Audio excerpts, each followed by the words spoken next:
여러분 안녕하십니까? 광주 MBC 뉴스투데이 시작합니다. 먼저 오늘의 주요 뉴스입니다. 이번 주 열리는 대통령실 국정감사에서 광주 군공항 이전 문제가 집중적으로 질의될 것으로 보입니다. 이미 한계를 드러낸 기부대 양여 방식을 대체할 수 있는 법 개정도 추진되고 있는데 대통령실이 어떤 답변을 내놓을지 주목됩니다. 광주 시민 10명 가운데 7명 이상이 광주 전남 광역연합 설치에 찬성하는 것으로 조사됐습니다. 성공 조건으로는 원만한 이해관계 조정을 꼽는 응답이 가장 많았습니다. 인터넷 포털에서 5.18 민주화 운동에 대한 역사 왜곡 시도가 끊이지 않고 있습니다. 9개월 동안 8천여 건의 왜곡 시도가 있었다는 조사 결과도 발표됐습니다. 제96주년 학생 독립운동 기념식이 오늘 광주 학생 독립운동 기념탑에서 국가보훈부 주최로 열립니다. 광주 군공항 이전 6자 TF에 무안군이 조건 없이 참여하겠다고 밝힌 이후 아직 첫 회의가 열리지 않고 있습니다. 이번 주 국회 운영위 국정감사에서는 대통령실을 상대로 군공항 이전 문제 질의가 예정돼 있어 대통령실이 어떤 답변을 내놓을지 관심입니다. 보도에 송정근 기자입니다. 답보 상태인 군공항 이전 문제는 이번 주 국회에서 새로운 국면을 맞이할 것으로 보입니다. 전진숙 의원은 오는 6일 예정된 국회 운영위 국정감사를 앞두고 군공항 이전 TF 관련 자료를 대통령실에 요청했습니다.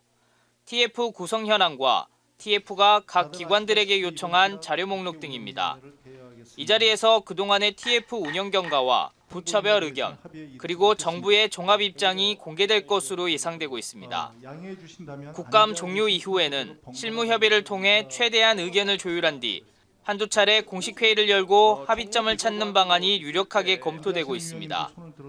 정부가 어떤 무한 국민들이 받아들일 만한 이런 인센티브 같은 것들을 좀 드리기 위해서 정성을 보여주신다고 한다면 쉽게 끝날 수도 있는 사안인 것 같습니다. 군공항 이전과 관련해 새로운 기류도 감지되고 있습니다. 올해 대구 군공항 이전 사업계획 승인을 받고 광주보다 먼저 TK 신공항 건설을 추진하고 있는 대구에서 기부대 양여 방식의 한계가 드러난 겁니다. 민간 사업자가 나타나지 않고 있고 공공사업에 쓰려고 모아둔 나랏돈까지 투입을 요청했지만 기획재정부 반대에 직면했습니다. 때문에 국가재정사업으로의 전환이 필요하다는 주장이 제기됐습니다. 군부대는 나라 거예요. 대구가 지금 70년째 소음 피해를 입는데 알박기 해놓고 너가 답답하면 너가 옮기라. 이게 나라의 갑질이에요. 나라의 갑질. 이를 뒷받침할 법 개정 움직임도 본격화하고 있습니다. 국민의힘 주호영 의원은 사업 시행자를 국방부 장관으로 바꾸고 지자체가 아닌 국가재정으로 추진하는 내용을 담은 법 개정안을 다음 달 발의할 예정입니다. 광주, 수원 등 군공항 이전 지역 의원들도 발의에 동참할 전망입니다. 조건 없이 6자 TF에 참석하겠다고 무안군이 밝힌 이후 아직 대통령실이 주관하는 첫 회의는 열리지 않고 있는 가운데 군공항 이전을 위한 새로운 전환점이 생길지 대통령실 국정감사에 이목이 집중되고 있습니다. MBC 뉴스 송정근입니다.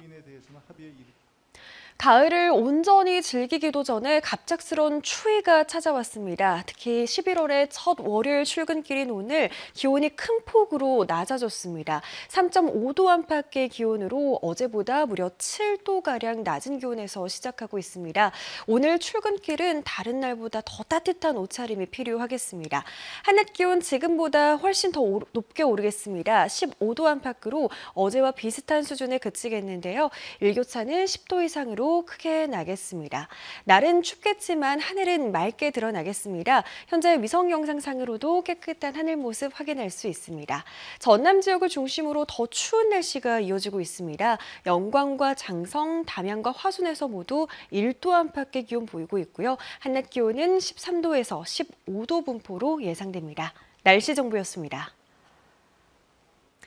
추석 전부터 쌀값이 강세를 보이고 있다는 소식 전해드렸는데요. 정작 벼를 재배하는 농민들은 제값을 받지 못하고 있다며 쌀값 보장을 촉구하는 시위를 벌였습니다.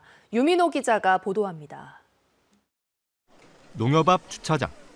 벼 나락을 가득 실은 1톤 화물차가 줄줄이 들어옵니다. 지게차가 800kg 대형 포대를 옮겨 하나씩 쌓기 시작합니다. 모두 16톤 규모입니다. 순천 지역 벼 재배 농민들이 제대로 된 쌀값 보장을 촉구하며 나락 야적 시위에 나섰습니다. 나락값 하락! 찾아오는 농민은 각성하라! 지난해 벼멸구, 올해 깨씨무늬병이 들판을 덮쳐 쌀 공급이 불안한 상황인데 소비량은 지속적으로 늘고 있습니다. 이런 이유로 농민들은 올해 쌀값이 지난해보다 25%가량 올랐지만 정작 소득은 제자리라고 말합니다. 유통을 거쳐 소비자 가격은 올랐는데 수매 단계에서 제값을 받지 못한다는 겁니다. 최근 전남 지역 농협들이 나락 40kg의 선지급급을 6만 원대로 제시한 상황. 농민들은 최소 7만 원은 받아야 생존권을 지킬 수 있다며 맞서고 있습니다. 다른 유통업자가 기준으로 삼는 농협의 선지급금이 낮으면 전반적으로 가격이 하락한다는 주장입니다. 결국은 이제 우선지급이 가격이 적게 잡아짐으로 해서 쌀 나락 가격도 그렇게 작은 가격으로 형성이 되다 보니까. 한편 이번 시위에 순천농협 측은 선급금은 수매 최종 가격이 아니라며 현재 전남에서 가장 높은 금액을 책정했다고 밝혔습니다.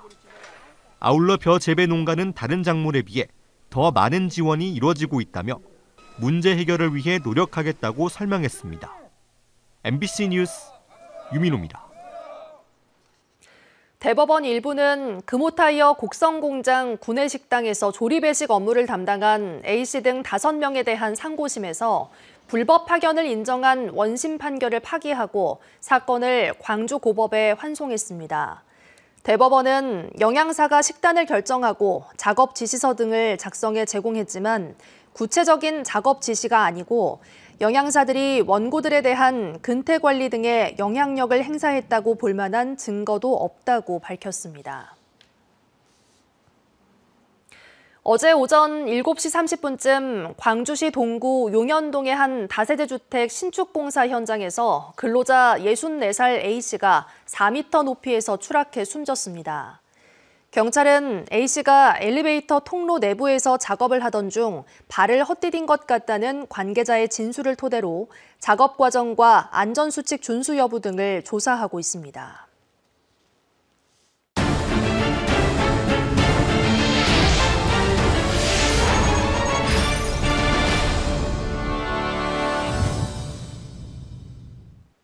전복 산업에 이어 K김밥 인기에 승승장구하던 김산업도 지난해 과잉 생산으로 대규모 폐기 사태를 겪었습니다. 이처럼 양식업 전반이 흔들리는 가운데 엄격한 면허 체계 아래 운영되는 현 제도가 빠르게 변화하는 현실을 따라가지 못한다는 지적이 커지고 있습니다. 보도에 안준호 기자입니다. 수산업 면허 제도는 전 세계적으로 시행되는 관리 방식입니다. 토지처럼 특정 해역이나 내수면에 사용 권한을 부여해 해양 생태계의 훼손을 막고 생산 질서를 유지하기 위해 만들어졌습니다. 전남은 전국 어업권의 절반 이상을 차지하는 수산 중심지로 지역별로는 완도와 고흥, 신안 순으로 면허를 많이 보유하고 있습니다.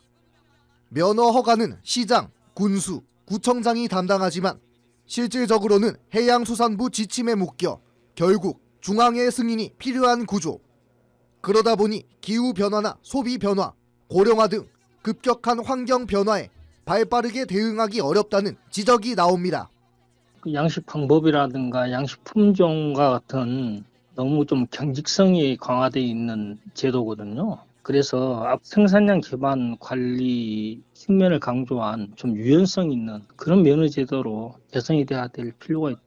현재 허가 업종은 전복 같은 폐류 양식이 42%, 김 등 해조류 양식이 37%로 비슷합니다.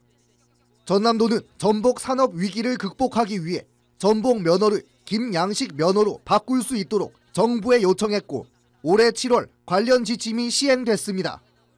하지만 현재까지 신청한 어간은 단 한 곳도 없습니다. 이미 자율성이 제한된 경직된 구조 속에서 전복 양식에 특화된 어민들이 김 양식으로 전환할 기술과 설비 등을 갖추지 못했기 때문입니다. 지금 다시 김으로 돌리기에는 너무나 큰 무식이에요. 전북이 아주 특화된 지역인데 이거를 대체할 만한 작물은 없습니다. 또 단위 면적당 수익을 따졌을 때 같은 소득을 내려면 전복보다 훨씬 넓은 면허지가 필요한데 이런 현실이 지침엔 반영되지 않았다는 지적도 나옵니다.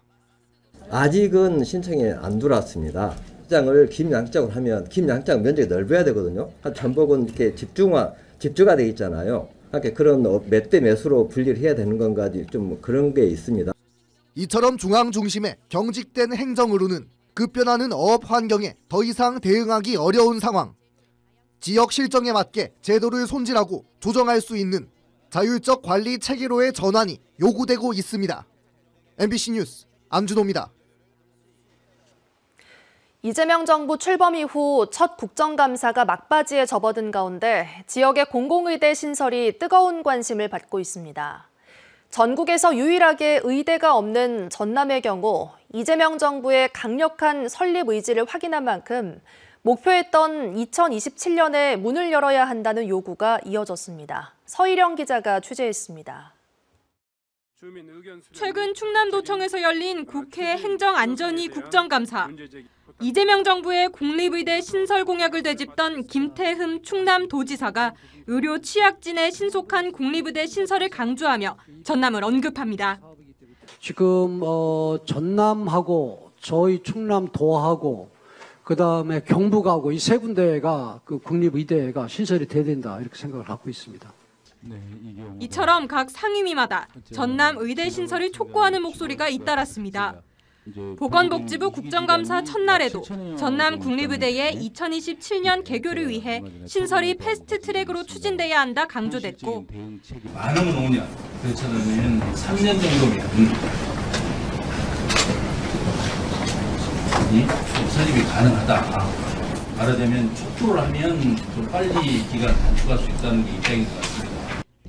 같은 날 진행된 교육부 국정감사에선 김문수 의원이 목포대와 순천대의 통합 지원을 요구했습니다.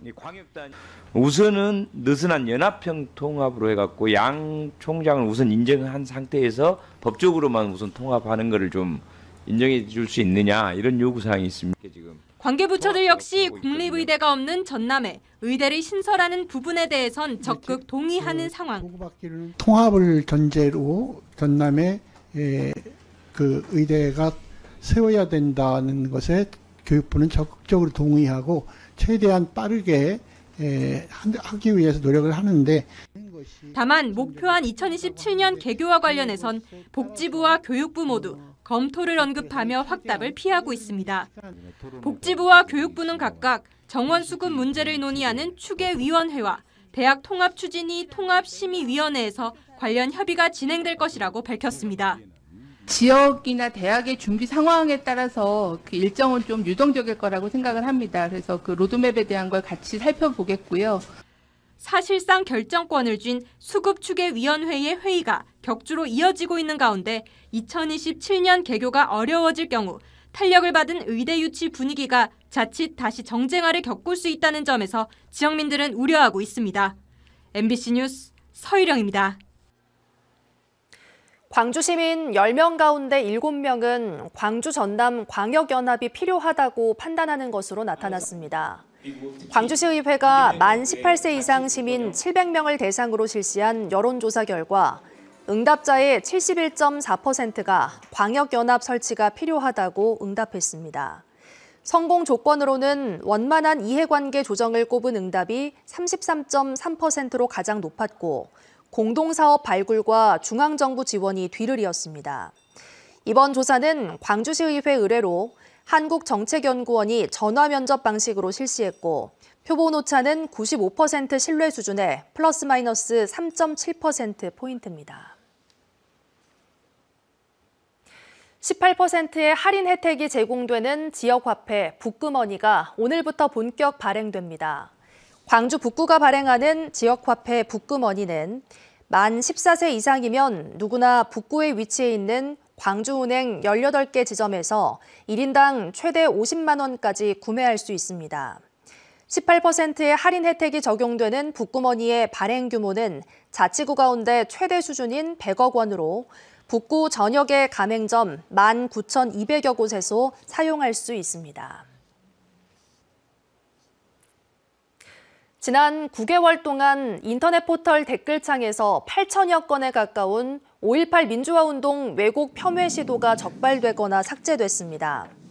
5.18 기념재단에 따르면 최영길 한국외대 미디어 커뮤니케이션 학부 교수가 지난해 12월부터 올해 9월 30일까지 진행한 대형 인터넷 포털 내 5.18 왜곡 등에 대한 조사 결과 7,934건의 댓글이 신고됐습니다. 댓글 유형은 지역 혐오가 2,967건으로 가장 많았고 가짜 유공자 색출 주장이 1,640건, 이념 비난 등의 내용이 860건 등으로 파악됐습니다. 이 같은 왜곡 댓글 대부분은 신고 이후 삭제됐고 클린봇 등 포털 필터링에 적발돼 삭제 조치된 건은 673건으로 조사됐습니다.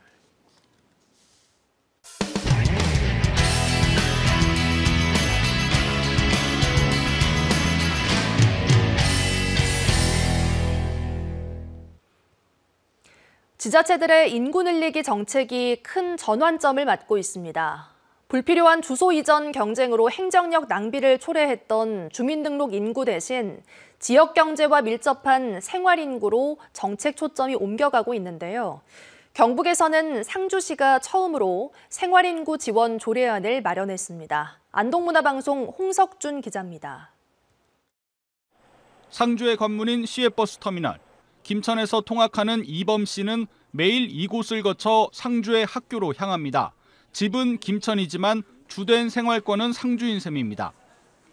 월요일부터 금요일까지 계속 통학하고 있는 상태여가지고 이제 금요일 날은 이제 일찍 마치니까 오후에는 이제 또 학교 마치면 이제 기차 타고 하고 몇 대 없는 것만 빼면은 뭐 탈만합니다.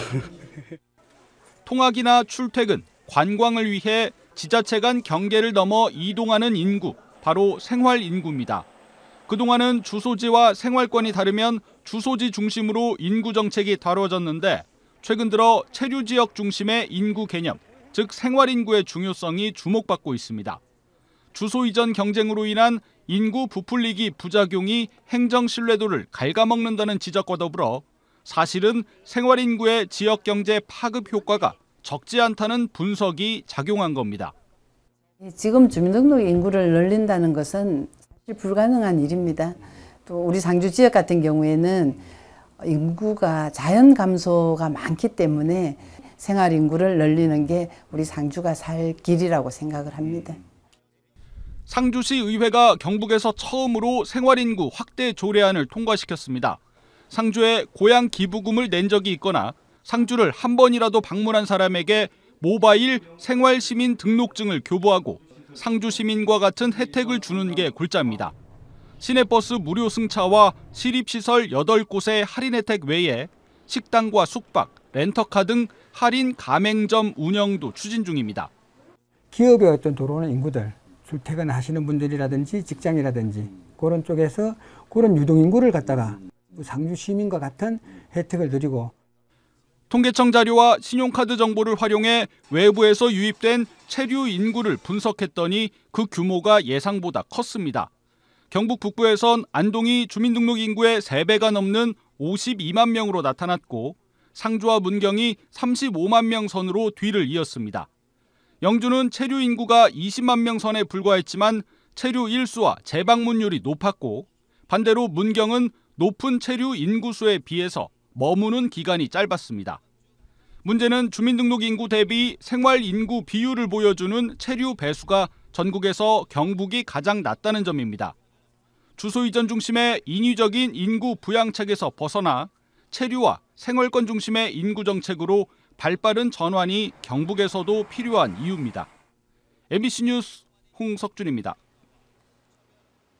국내 조선업체들의 기술력은 세계 최고 수준이죠. 삼성중공업이 설계 작업의 효율을 크게 높일 수 있는 플랫폼을 선보였습니다.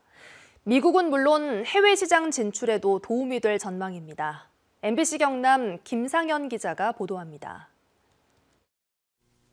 LNG 운반선의 조명 케이블을 설계하는 모습입니다. 선박 설계는 보통 케이블이나 장비, 기관 같은 분야별로 따로 하고 앞 단계가 끝나야 다음 단계가 시작됩니다. 한 부문 설계 과정에서도 도면과 문서를 만들고 이를 토대로 3D 모델을 만듭니다. 삼성중공업이 내놓은 업계 최초 설계 자동화 플랫폼 SEDP입니다. 모든 설계 작업과 세부 단계가 플랫폼 안에서 실시간으로 이루어지고 공유됩니다. 설계 기간은 줄이면서 설계 오류도 최소화할 수 있습니다. 2030년까지 설계 자동화율을 60%로 달성을 하게 되면 설계의 모든 데이터가 생산으로도 같이 연계가 되기 때문에 생산 자동화도 64%까지 증가가 될 것입니다. 삼성중공업은 이 설계 자동화 플랫폼의 사업화도 추진하고 있습니다. 해외에서도 큰 관심을 보이고 있습니다. This way, I think with this SEDP, we may eliminate some of the time used to go over these data transfers. 삼성중공업은 이런 설계 생산 자동화를 통해서 조선해양 산업을 선도하겠다는 비전을 발표했습니다. 다만 장기적으로는 건조뿐 아니라 설계에서도 일자리가 주는 것 아니냐는 우려는 과제로 남습니다. MBC 뉴스 김상원입니다. 가장 선호하는 외식 메뉴 하면 한우를 빼놓을 수 없는데요. 최근 해외 시장에서 한국을 대표하는 K푸드로 주목받고 있습니다.